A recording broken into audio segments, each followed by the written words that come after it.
Coba sebelum kita belajar berdoa dipimpin oleh siapa yang memimpin doa? Satuan coba. Teman-teman, sebelum kita belajar mari kita baca doa dimulai.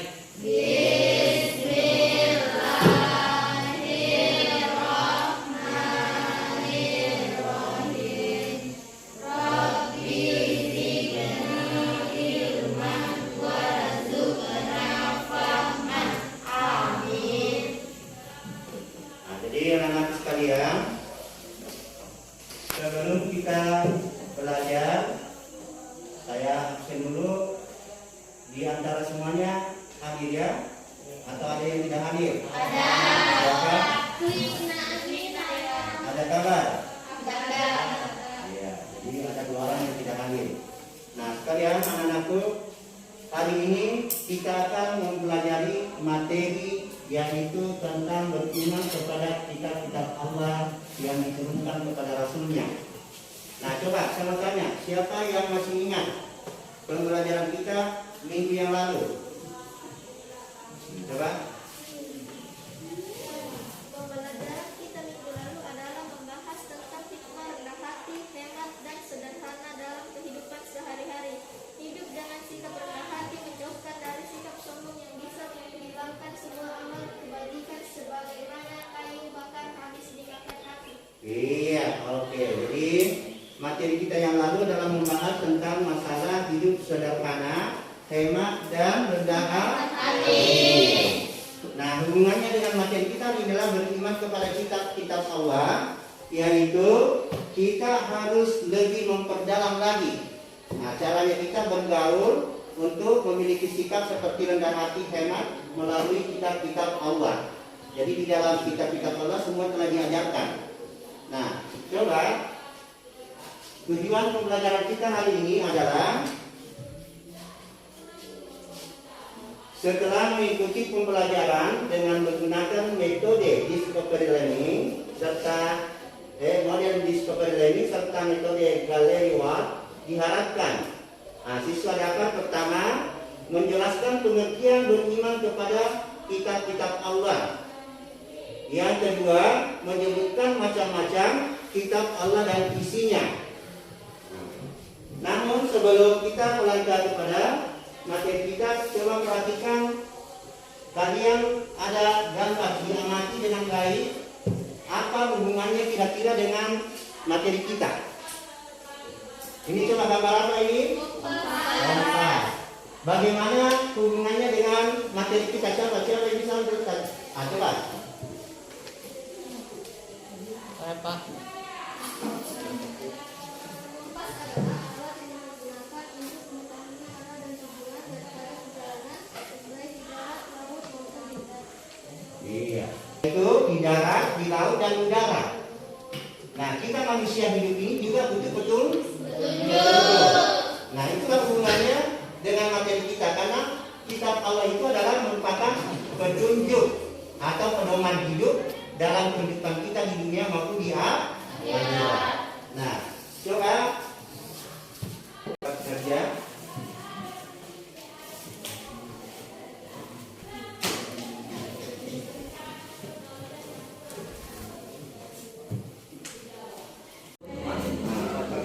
Kelompok 1. Kelompok 1. Mana? Kelompok 3. Silakan yang masing-masing. Silakan.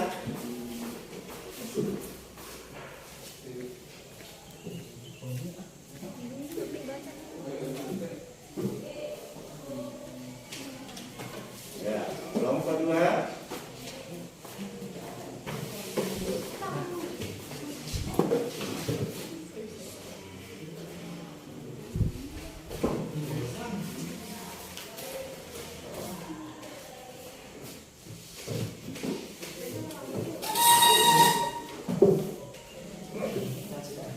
Kelompok 3.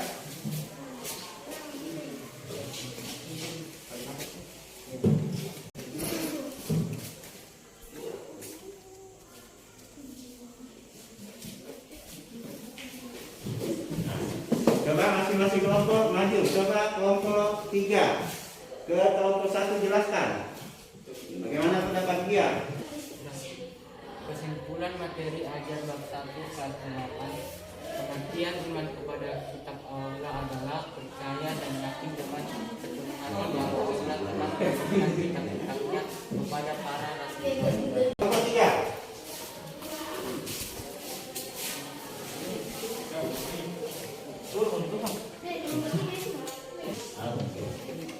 Kelompok 2.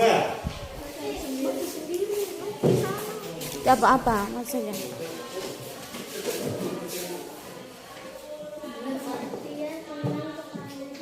Kitab Allah, percaya dan yakin. Percaya dan yakin sepenuh hati bahwa Allah telah menurunkan kitab-kitabnya kepada para rasul-rasulnya. Coba siapa yang bisa sebutkan kitab-kitab? Coba pertama kitab Taurat diturunkan kepada Nabi Musa. Coba diturunkan. Siapa kitab yang terakhir? Al-Quran. Jadi Al-Quran itu diturunkan kepada Nabiullah Muhammad, Nabi yang terakhir yang telah menyimpulkan semua kitab-kitab yang telah ada. Nah, coba kalian mau bertanya kepada kalian, ada yang bisa menjelaskan apa perbedaan antara kitab dan suhuf? Coba. Perbedaan suhuf dan Alkitab. Suhuf itu pendek, sederhana, dan bentuknya lembaran, sedangkan Alkitab terlalu lengkap dan berbentuk. Iya. Jadi perbedaan suhuf dan kitab. Suhuf itu bentuknya lembaran yang isinya pendek dan sederhana. Sedangkan Alkitab itu adalah bentuknya seperti buku. Alkitab, karena Alkitab itu artinya buku. Isinya panjang dan lebar serta yaitu lengkap. Tidak ada yang kurang di dalamnya. Semua perjalanan hidup manusia, mulai dari akhirat, dunia, kembali ke akhirat nanti, itu sudah jelas di dalamnya. Bahkan semua ajaran yang ada sejak Nabi Adam sampai Nabi Muhammad SAW itu sudah lengkap semua di dalam. Karena itu adalah firman Allah. Iya. Jadi coba manusia membutuhkan Alkitab.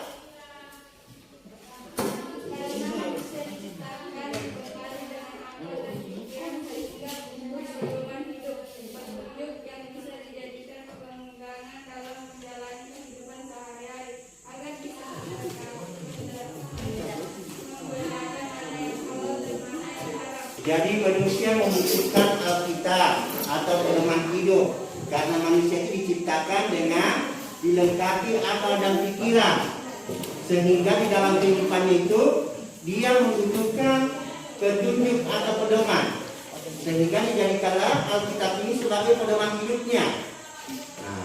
Jadi manusia butuh petunjuk supaya mereka bisa bahagia hidup di dunia dan di akhirat. Jadi kita sebagai manusia itu harus berpegang teguh kepada Alkitabnya, kitab Al-Quran.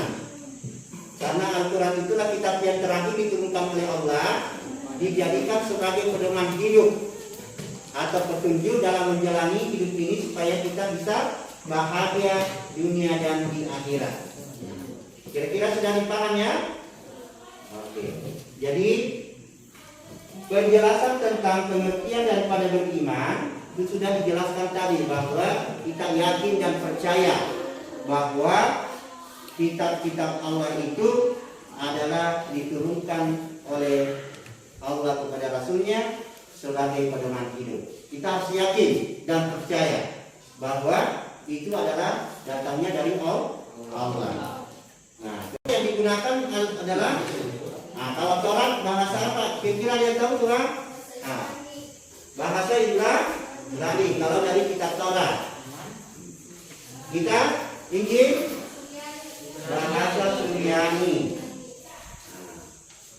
Kalau kitab Al-Quran bahasa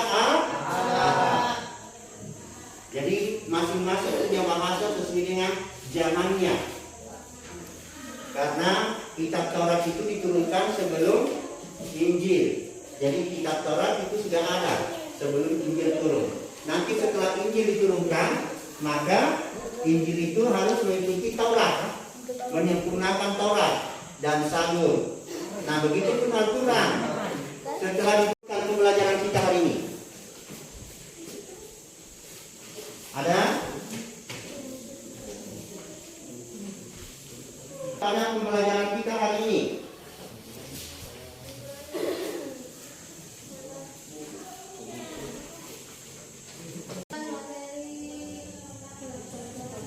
Ini adalah iman kepada kitab Allah adalah percaya dan yakin dengan sepenuh hati bahwa Allah telah menurunkan kitab-kitab kepada para rasulnya.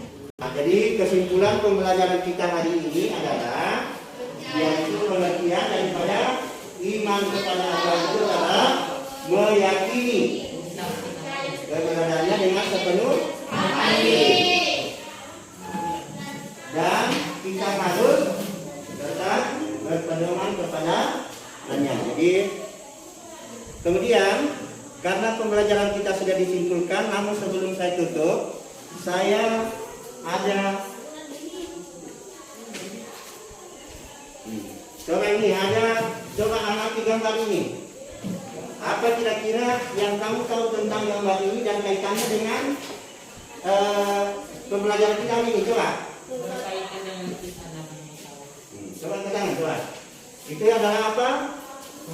Tongkat. Apa tongkat ini? Apa kaitannya dengan pembelajaran kita ini?